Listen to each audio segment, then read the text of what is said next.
está no meio de nós. Proclamação do Evangelho de Jesus Cristo segundo Marcos. Glória a vós, Senhor.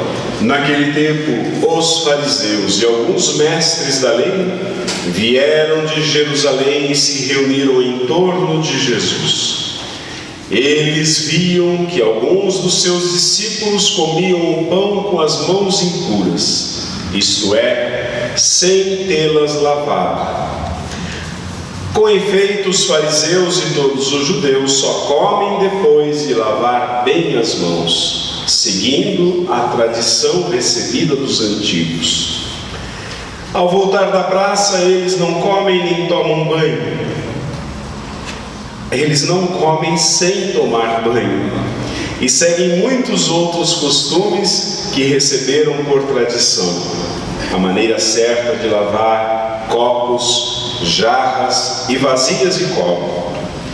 Os fariseus e mestres da lei perguntaram então a Jesus: por que os teus discípulos não seguem a tradição dos antigos, mas comem o pão sem lavar as mãos?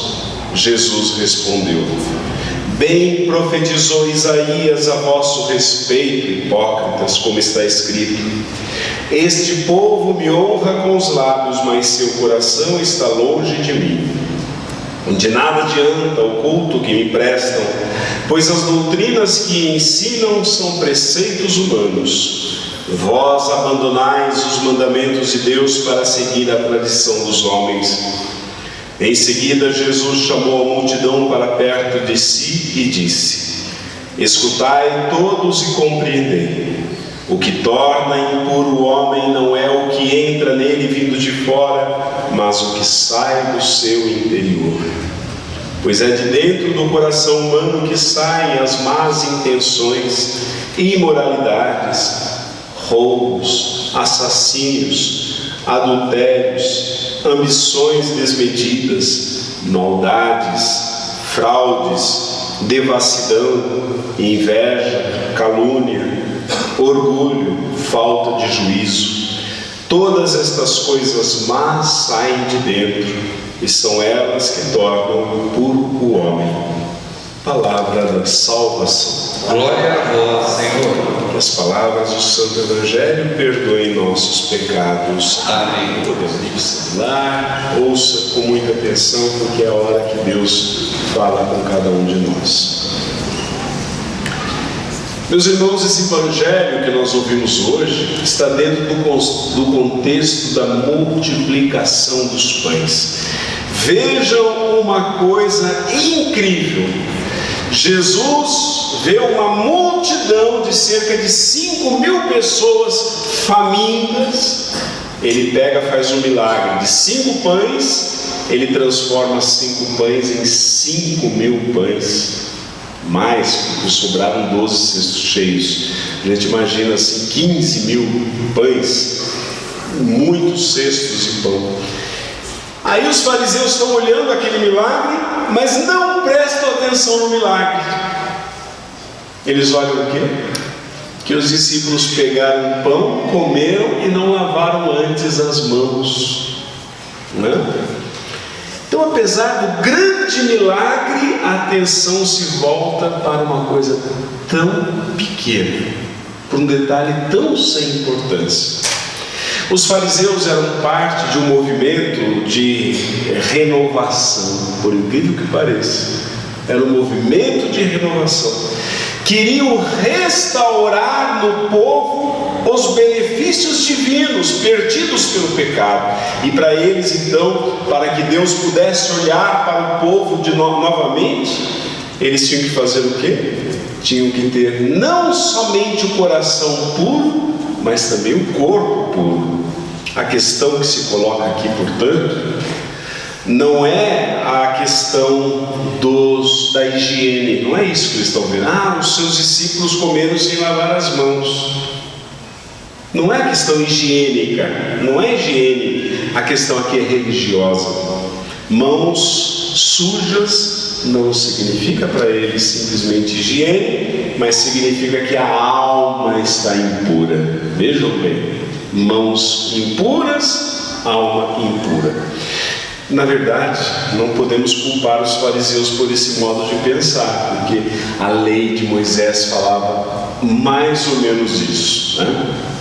A lei de Moisés dizia que o sacerdote, quando entrasse no templo para oferecer os frutos a Deus, tinha que lavar as mãos e os pés. As mãos para oferecer um sacrifício puro, e os pés porque pisava no lugar puro. O santuário sempre foi considerado pelos judeus como lugar sagrado. Então tinha que lavar os pés. E isso era para o sacerdote apenas, não para o povo. Os fariseus fizeram o quê? Estenderam a lei a todos os judeus em todas as refeições, fazendo com que o ato de comer se transformasse num ato não social, mas um ato religioso. Portanto, quando Jesus e os discípulos não lavam as mãos antes de comer, na cabeça deles, Jesus e os discípulos estavam não somente desobedecendo a lei, mas desrespeitando os mais antigos. Isso no povo judeu é uma coisa terrível, desrespeitar os antigos. Então Jesus responde de duas maneiras. Primeiro, ele chama os fariseus de hipócritas. A palavra hipócrita se referia a um ator no teatro. No teatro, o ator não é ele mesmo, não é verdade? Ele está representando o papel de uma outra pessoa, de um outro personagem.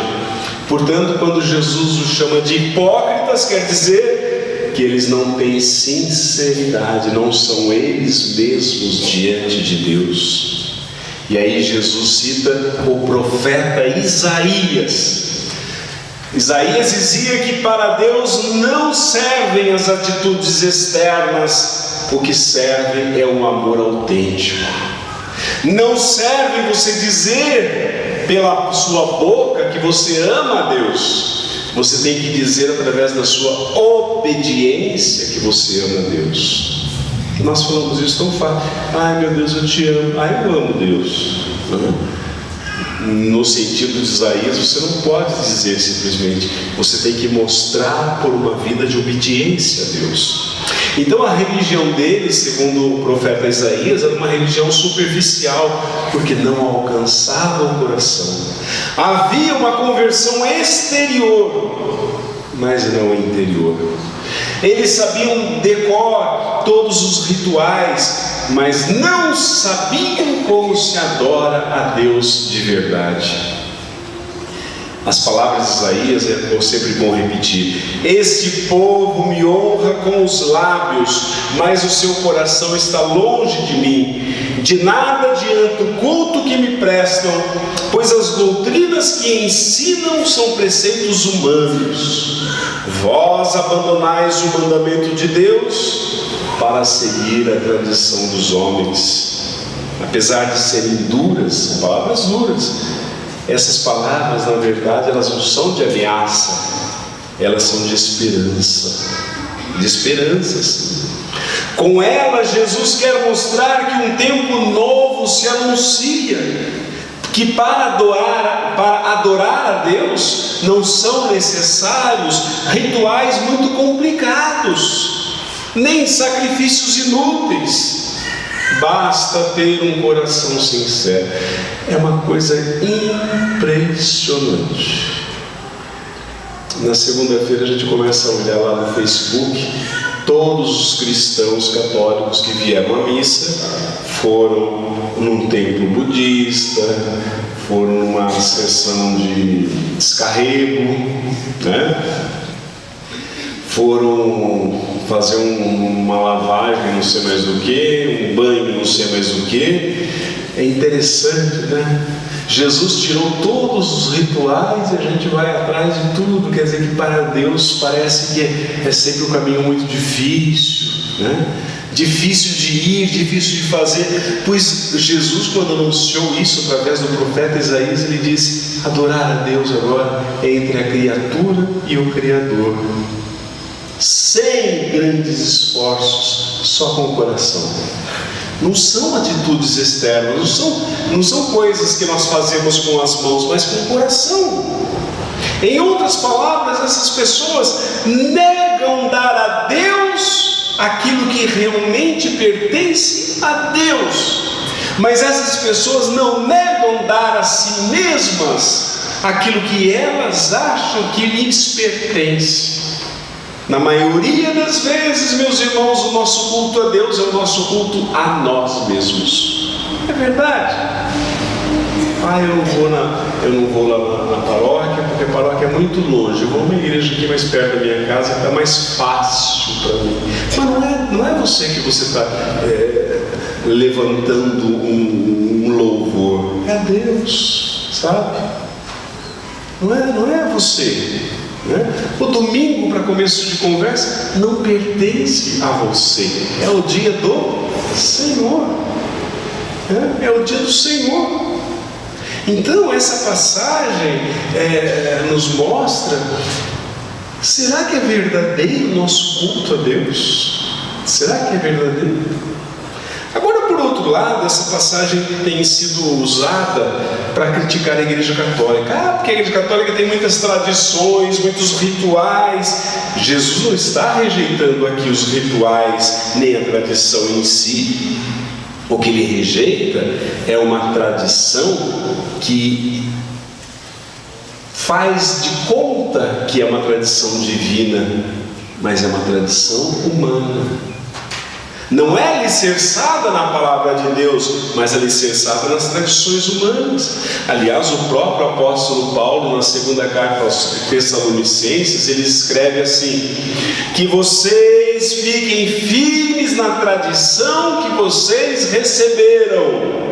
Fiquem firmes na tradição que receberam através dos ensinamentos dos apóstolos. Então, Jesus não é contra a tradição, Jesus não é contra os rituais litúrgicos, O problema é que quando o ritual litúrgico ele tem a aparência de ser para Deus, mas ele se torna meramente humano. Portanto, meus irmãos, a gente pode concluir: a liturgia é uma boa coisa. Mas quando ela se torna rotineira, quando ela se torna uma obrigação e não vem do coração, ela se torna um problema. Quando você vê a missa dizendo assim: eu vou a uma missa porque eu tenho que cumprir meu... Não precisa cumprir. Pode deixar que eu assumo esse pecado para você. Não precisa. Porque Deus não aceita alguma coisa que não venha do coração. Deus não aceita nada que não seja sincero, que venha do seu coração. E muitas vezes nós podemos transformar a missa num ritual qualquer. Ela não é um ritual qualquer. Ela não é uma superficialidade. Ela tem que ser expressão da nossa maior gratidão a Deus que vem do nosso interior. Então o problema não está na liturgia, mas na disposição do nosso coração. Quantas vezes os nossos lábios rezam e o nosso coração está longe? Quantas vezes isso acontece? Quantas vezes estamos aqui na missa e o nosso pensamento está longe, está desejando outras coisas? Então, Jesus no Evangelho de hoje nos questiona a todos nós e a nossa atitude diante de Deus. Quantas vezes nós substituímos a obediência a Deus por rituais vazios? Pretender ser cristão sem obedecer a Deus é prestar um culto a Deus totalmente vazio e sem coração.